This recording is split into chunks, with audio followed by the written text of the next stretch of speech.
detail after my lecture will be over. So we were going to discuss the Cantor set, and now you can see the picture here. So generally we take like 0 to 1, and we remove this middle third part. We remove this middle third part, then what we will get? We will get 0 to 1 by third, then 1 by third to 1. Okay, then again divide the middle third part, then what will you get here? Anyone?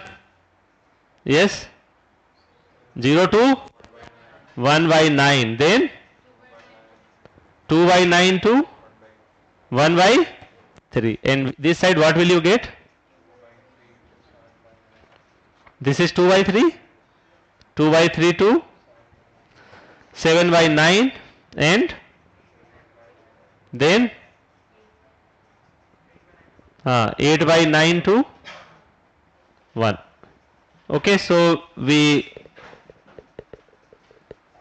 do this indefinitely, then we will get the Cantor set. Okay, so here the simplest self-similar set is the Cantor set, means easily you can find and usually you can make it. Then the second point is saying that it is defined by the system S1x is equal to x by 3 and S2x is equal to x plus 2 by 3 on the real line. So sir will take the tutorial after this class, then he will show you that if we use IFS style, so we have one programming software package, we will use IFS style. In IFS style we use one program, in that we use this thing, k is equal to 1 by 3 into 1 is scale by 2 comma 0 into k. Okay, and then we will see that S1k intersection S2k is 5. Okay, what is S1k? K is here 1 by 3 into this thing. S1k, S1x is x by 3. So you find S1k, then find S2k. So how will you find S1? Suppose S1x is what? X by 3, and S2x is x plus 2 by 3. Okay, so now you can see that where S1 0 is going, it is going to 0.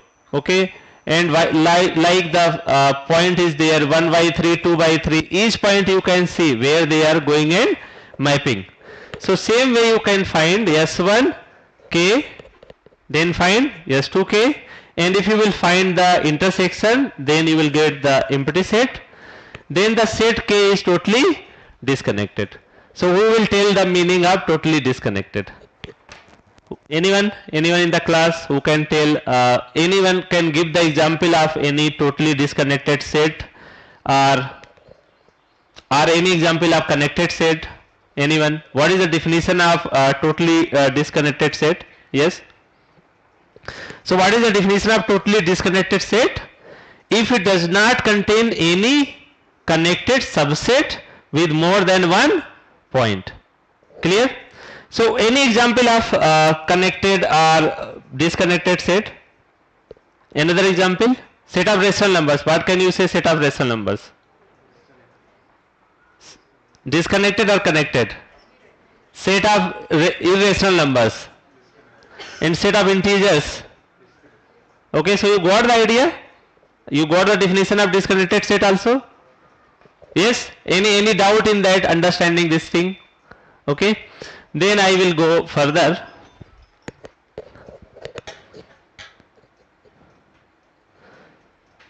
So who introduced this? What is the history behind the Cantor set? So now you see the first picture, it is Henry J.S. Smith. Then the second picture is Emile du Bois Raymond, and the third picture is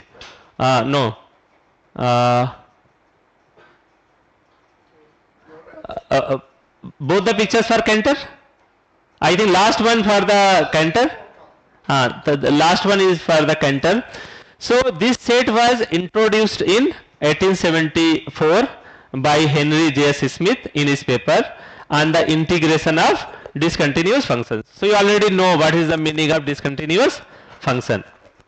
Any example you can give for discontinuous functions? What will be the examples for continuous functions? Trivial examples. Polynomials, rational functions where denominator should not be and trigonometric functions. Any trivial example. Constant functions are continuous function. Identity function, they are also continuous function. Any example for discontinuous function?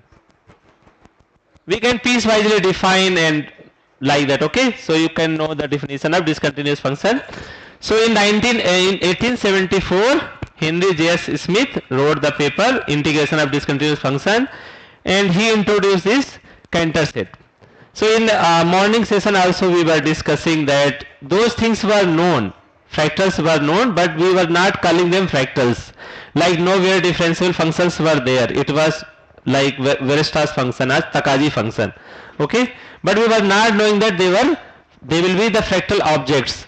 Means when Mandelbrot came, okay, after that many researchers followed by him. So finally it was used by yes. So second one is this Raymond here, and third one is Vito Volterra. Then fourth one is Cantor. So finally it was used by Cantor in 1883 as an example of a perfect nowhere dense set on the real axis. So what is the meaning of perfect set? Who will tell? What is the meaning of perfect set? Or it is given here nowhere dense set. So what is the meaning of perfect set? Who will tell? Perfect set. So what is the condition on perfect set? Like Swati is there, Vansika is there. I taught them real analysis for master. Swati, can you tell what is the meaning of perfect set? Or Vansika? Yes. Closure must be equal to the same set. And what is so that means the set must be closed, and any another property? Set must be closed and contains no isolated points. Can you give any example for that? Cantor set is one example you are getting here. That is a perfect set with measure 0. Okay. So what can we say about the set of natural numbers? Or any finite set. If you take any finite set over R, any finite set in R, okay, let us say I take example 1, 2, 3, 4, then okay, so take any point 1, make a neighborhood, then it will contain 1 itself, not other points. Okay, so 1 is isolated point, 2 is isolated point, 3 is isolated point. Each point of finite set is a isolated point. Same for the, means you generalize here set of natural numbers. So natural numbers also, each point of set of the natural numbers are the isolated points. But here what we are saying that perfect set means it must be closed and no isolated points. So this Cantor set is having this property that they are perfect set. And what is the meaning of nowhere dense set on the real axis? Anyone? Nowhere dense.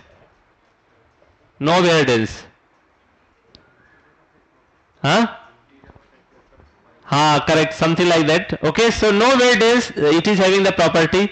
Then it is the attractor of a system. So I think sir has taken class, he was discussing these things. Okay, so you take some notation here is S1 comma S2 in R, and already we discussed that S1x is equal to x by 3 and S2x is x plus 2 by 3. So now, like I was telling you here that S1 of 0 is where S1 of 0 is going and where S1 of 1 is going. Okay, same way you can see that S1 of 0 comma 1 is mapping to where? This whole interval S1 is mapping here, right? Okay, 0 to 1 by 3, and the whole interval is mapped to here by S2. S2 of 0 comma 1 is going to 2 by 3 comma 1. Okay, so here K is any subset of 0 comma 1 and the copies K1 and K2, okay, they are disjoint So K1 and K2 are here, K1 and K2 are here, and they are disjoint. So by Harta's theorem, okay. So anyone heard about Harta's? Huh? So there is a person, his name is Masato Hata, and he has done many works on dimension theory of self-similar sets. And so Harta's theorem is, I just write here so that you can relate it nicely. So I just write here.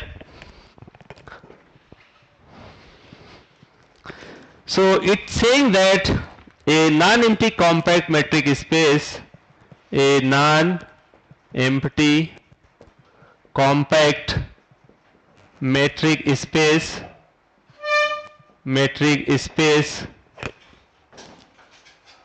is totally disconnected,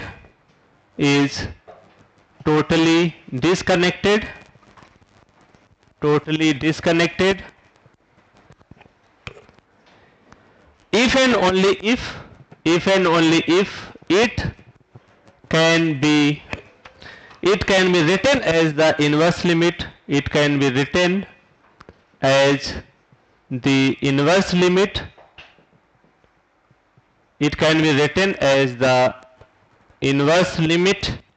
of a sequence of finite discrete spaces.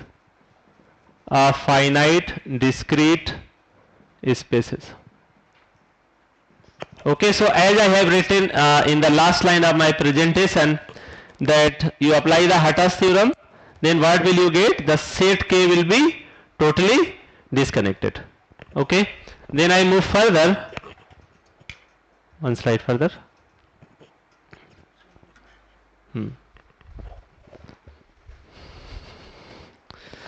So though each perfect totally disconnected set in R to power n is homeomorphic to the Cantor set, so here whatever I am writing, you all of you try to follow and try to take them as a challenges, and when you finish your classes today, then you go and try to solve these things. Okay, and if you have any doubt, then tomorrow we will discuss more on these things. Now I am going to discuss, yes, so what can more you say about the Cantor set? Or the Cantor set is uncountable? Cantor set is uncountable. And what is the fractal dimension of Cantor set? Anyone? Anyone is knowing? Fractal dimension of Cantor set? It is log 2 by log 3. Okay. So do you know how to calculate this? Anyone is knowing how to calculate it? Okay. So what is the dimension formula? Dimension formula. Okay, I am following this from Barnsley book. Box counting dimension, limit epsilon tends to 0, log of n epsilon divided by log of 1 upon epsilon. Okay. So what is the fractal dimension for Cantor set? It is log 2 by log 3. For this Cantor set, dimension is log 2 by log 3. Okay, so you know that means if you take epsilon is 1 by 3, like here it was full interval 0 to 1, okay, and in first iteration you want to cover this one and this one, okay, then epsilon is 1 by 3, you are taking epsilon is 1 by 3, here also epsilon is 1 by 3. Then how many boxes you need to cover these two things? How many boxes you need? 3. You need 2 boxes, right? This one and this one. So n epsilon will be 2, number of boxes needed to cover these things and these things 2, and epsilon is 1 by 3. Now if you go further, epsilon is now 1 by 9, then how many boxes you will take? So like you will write D is equal to log of how many boxes you are getting? 4, right? And epsilon is your 1 upon 9. Epsilon means second iteration. Epsilon is 1 upon 9. Then this will become log 9. Then what you can write? You write log 2 square divided by log 3 square. Then this 2 will go out. Okay. And this 2 will go out. Then again you will get log 2 by log 3. So means by any number of iterations you go, and if you will calculate the fractal dimension, box counting dimension, then you will get the answer is log 2 by log 3. So fractal dimension of this Cantor set is log 2 by log 3. And like in previous slide we have discussed that the Cantor set is composed of two smaller copies of itself, okay, scaled by a factor of 1 by 3. So that's why they are self-similar objects, okay. So now sir will show you after this in programming part.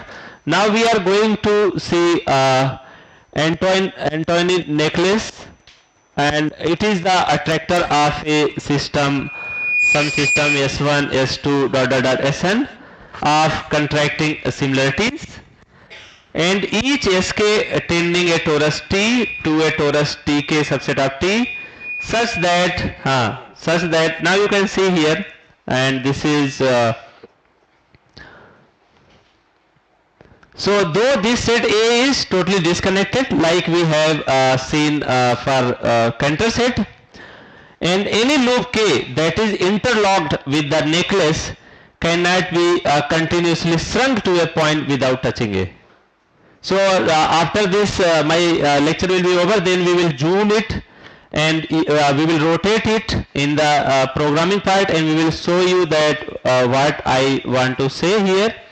Okay, so this is another figure of that thing, and both the figures made by different programming, means one is made in IFS style and another is made in fractal tracer, and in tutorial session we will discuss these two things, that means what is the programming part behind that. So though this set A is totally disconnected, any loop K that is interlocked with the necklace cannot be continuously shrunk to a point without touching A. So this is one property, that there cannot be continuously shrunk to a point without touching A, right?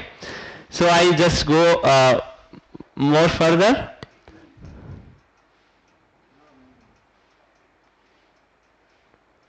Yes. So now we will discuss another, I think I have to,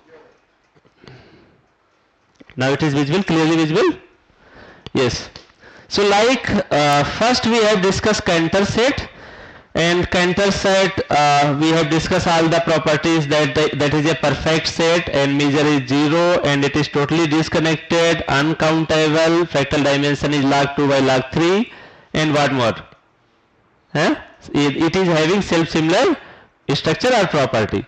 Now I am going for this is Koch curve. So it was introduced by Swedish mathematician von Koch, and he introduced this in the year 1904, and in the paper entitled On a Continuous Curve Without Tangents Constructible from Elementary Geometry. So you can download this paper, and after downloading this paper you can see that what he has written in that paper. So I just want to say something about this Cantor, this Koch curve. So now you can take means those who are new here, like some students are here from BTech or MSc first year, they are not having the idea of these fractal functions. Okay, so like you have this means this is a triangle kind of shape, you can say. Okay, so whenever you are getting any like in Cantor set, what we are doing, this was 0 to 1 and we are removing the middle third. Okay, so here what we will do, wherever we see any line or segment, what we do, we just add something to that. Okay, like this. So this is our first iteration. This is our first iteration. And next iteration means we started with this. Okay, so this is your first iteration, and now we will go to second iteration. So wherever you are getting a straight line or any segment, you do the same thing, repeat. Okay, so what will you get here? You will get this one. Here also you have to do like this one. Then here also you have to do like this. Then wherever you are getting, you have to do like this.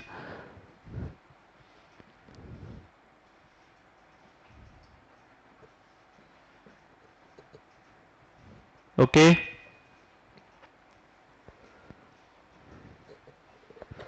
So you are seeing I am constructing this part. I am constructing this part. Okay. And now, like sir will tell you in next lecture that, like in this lecture also we will say, okay. So what you are observing here? What you are observing here?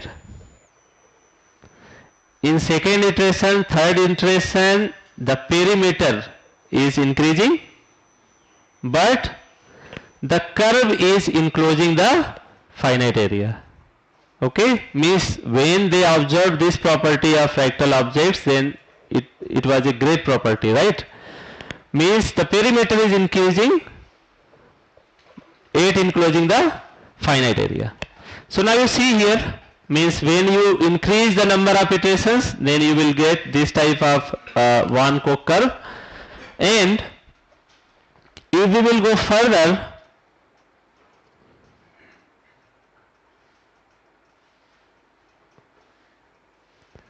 now you see here. So like for Cantor set we have chosen two mappings, S1 and S2. To construct this, we are taking S1z is equal to z by 3, S2z in this way, S3z in this way, and S4z in this way. Okay? And you can see here means K1 and K2. K1 and K2, they are having one point common. In Cantor set, what you have observed? They are not having anything common, right? But here they are having one point common. Okay? So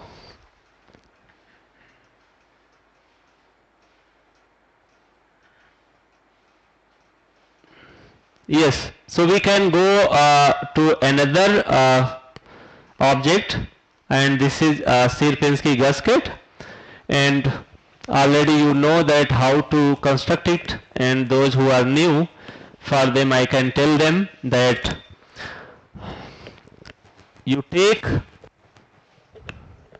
one triangle, and you can take 0 1 0 1 like that. Okay, and what you do, remove the middle third, remove the middle third, like that you remove the middle third. First iteration will be triangle was given and remove the middle third, and wherever you are seeing the triangle now, do the same thing. In the second iteration, what will you do? This is the triangle here, this is the triangle here, and this is the triangle here. So what you do? Again remove the middle third, again remove the middle third. Here also you again remove the middle third, and again remove the middle third. Okay, now there are many, right? So again what you do? Same process you apply. So if you go to increase your number of iterations, then you will get this type of result. Okay, so this is called Sierpinski gasket or Sierpinski triangle, and is the most typical example of self-similar set. Like Cantor set was the first example, then this is the second example, self-similar set, and it is widely used as a most convenient illustration of self-similarity. And it was presented by Sierpinski in February 1915 as an example of a curve which is ramified at every of its points. So who will tell the meaning of ramified? Anyone who can tell the meaning of ramified? Huh? So ramified means branched or divided into branch. Huh? So I just go next slide. And next slide, the picture of the person Sierpinski in 1928, and then we see that like in previous slide I have said that example of a curve which is ramified at every of its points. So now we will see here. It was constructed. So now you see 3 lines, and for the timing you can ignore the arrows. So it was constructed as a limit of a sequence of polygonal lines shown on the right side. Okay. So we will see how we are going to construct that Sierpinski gasket or Sierpinski triangle by the sequence of polygonal lines. So now you see here. So first iteration, then are you able to relate? Okay. So you keep on doing this thing. So I just go back and you see the first iteration, then here, and then here, and keep on doing this thing, then you will get this one. So as I said that it was constructed as a limit of a sequence of polygonal lines shown on the right hand side.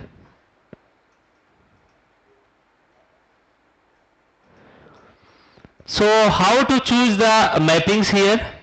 So it is the attractor of a system. You take 3 mappings, S1, S2, S3. Like in Cantor set you have taken 2 mappings, S1 and S2. So here 3 mappings. And where this mapping, how will you define the mapping? Mapping will be skx is equal to x plus ak by 2. So where ak are the vertices of the triangle.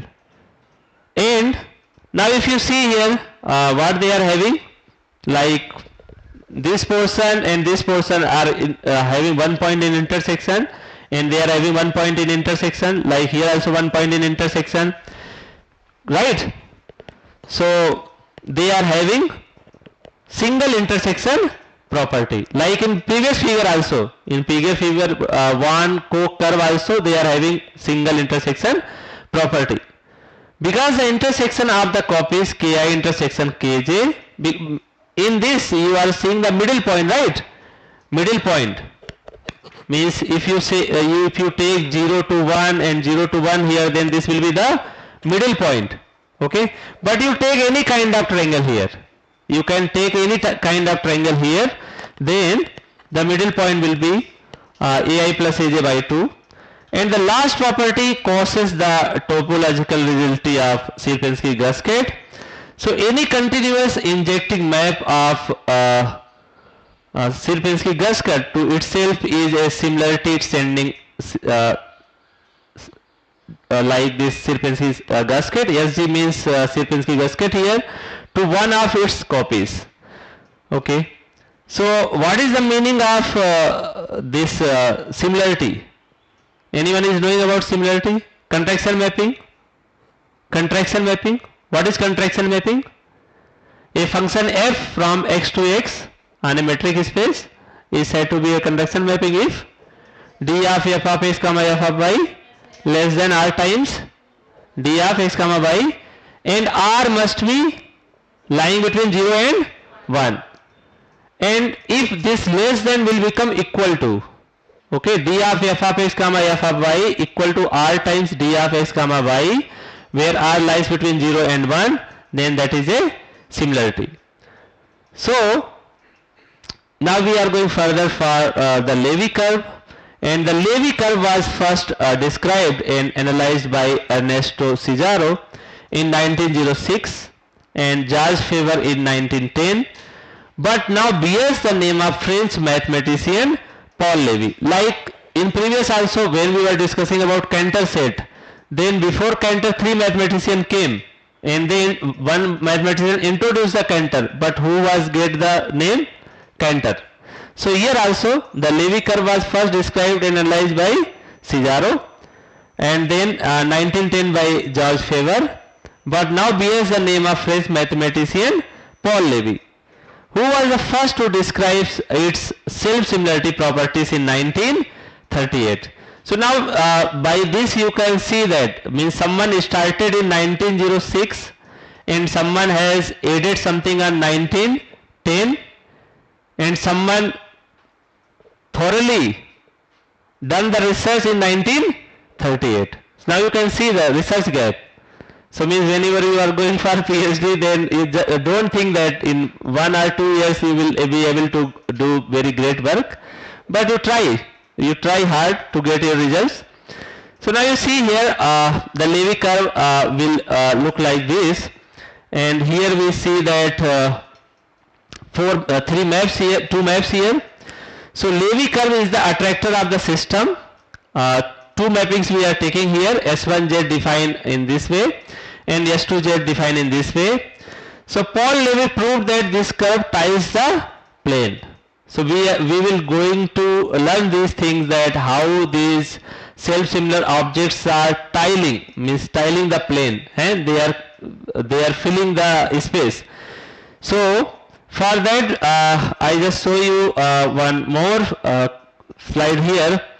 Now see here you have taken one triangle, and triangle with the vertices 0 and 1, and this midpoint is 1 plus I by 2, and the action of the operator. So I told you in previous slide that S1Z is 1 plus I by 2Z, and S2Z is given here on the first slide. Now you start applying these points of triangles, all the points, okay. Then take with union, S1A union S2A, the mapping T. Then you will get this thing. This is we take 4 triangles and apply this transformation to each of them. Then you will go to next. Yes. So go down. Yes. So if we take this triangle, then taking 4 such triangles, we'll get a square. Yes. Yes. And this square tiles the whole plane. You see? By these boxes. Yes, yes. And then we apply this transformation Again and again. No, to each triangle. To each triangle, yeah. So that one triangle divided into two. The next. Yeah, next slide, yes. Next slide. You see, we took this triangle, red triangle, and Apply the maps. by these 2 small red triangles. Red triangles, yes. We took yellow triangle, which was here, and we replaced it by 2 this triangle. Yes, yes. And the same thing was done with this rose triangle and Other color. blue. Yeah, blue one. Okay. So this new figure will also tile the whole plane. Whole plane, yes. Without overlapping. Yes. And So we repeat. yeah, so we repeat. Now you see. So repeating the transformation at each step, we obtain a figure, this figure of the same area that tiles the whole plane. Then we keep on doing. Then again you see nice shape and structure here, and this is also tiles the whole plane. And so repeating the transformation at each step, we obtain this figure of the same area, and that tiles again the whole plane. And we are going more further. And so the limit of AK, what we defined previous slide, is the union K4 of 4 symmetric non-overlapping images of K, which has the same area and tiles the whole plane. Now I will close my slides after some time. Then we will see the programming part, and sir will try to rotate all the figures and zoom the figures. Then we can have a clear vision of these things. Then here see means the figure. In this slide we want to magnify. And see that what is happening here. So when you magnify the set K, we discover the open domains contained in K. So what are these open domains? And sir was discussing about one paper where the person have 16 types. He discovered the 16 types of open domains contained in K. So here you can count, they are the 16 open domains, and one can see them in the complement of K2, means these are showing the 16 open domains contained in K, but complement of K2 contain these types of open domains. Then, thank you.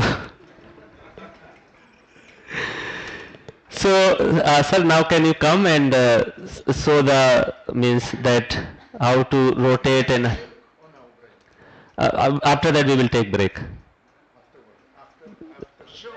After showing this, we can have break. And what I have to show. These figures, if you, tomorrow you are showing me na rotating and all these things. Yes.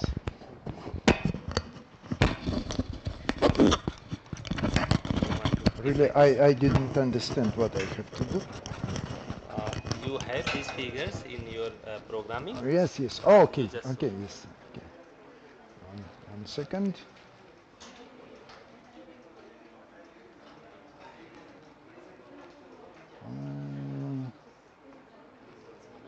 Yes, yes. 1 second.